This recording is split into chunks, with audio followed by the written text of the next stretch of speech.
The Hoosier Dome, Indianapolis, Indiana. Is that the president with his entourage of security guards? Hey in there, unlock your door. It's Mike LaRocco from nearby South Bend. He was welcomed back in style. Now, you'll recall LaRocco won the opening round of the series, suffered miserable starts the next couple of races, but was easily the fastest rider on the track.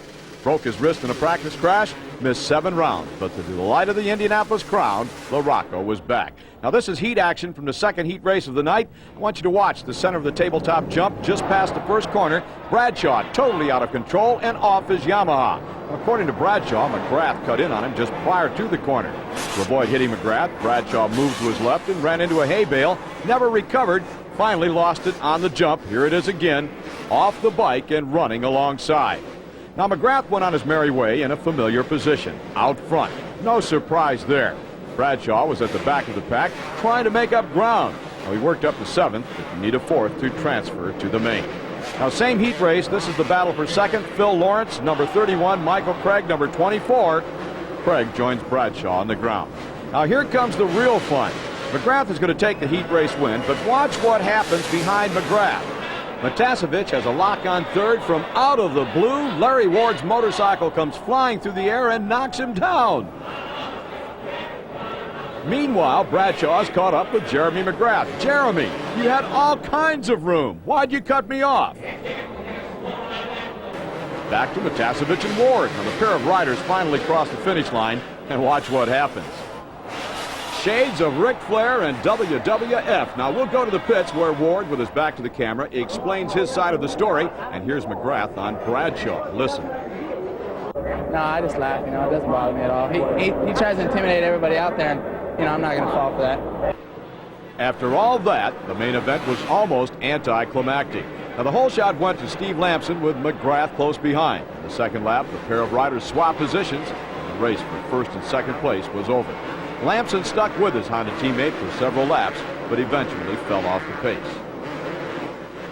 Now, this is the battle that ultimately would decide third.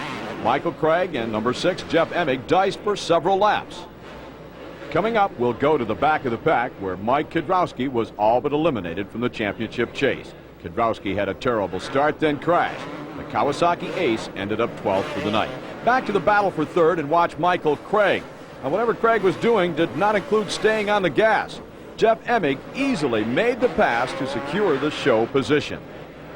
Now, Jeremy McGrath has obviously been the big surprise of the season. The rookie sweeping to all of the victories, and obviously the championship is well in hand. But Michael Craig opened an awful lot of eyes throughout 1993.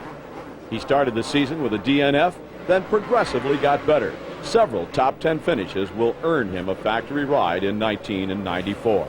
Steve Lamson holding on for his best ever Supercross finish. He's going to take a second place in Indianapolis. Bradshaw had the worst day. He was mathematically eliminated from the title chase. Oblivious to the problems behind him, Jeremy Showtime McGrath dazzled the crowd with win number 8.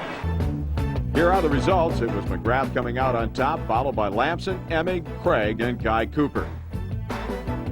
The standings look like this. We'll go to Bob Hanna, who's with Jeremy McGrath. Jeremy, I'm getting the impression that once the gate drops, everybody gives up, knows they're racing for second, and you just go ahead and take the win. Well, Bob, I don't think their intentions are that, but that's my intentions, that's for sure. I want to win every race as good and as far as I can win it by.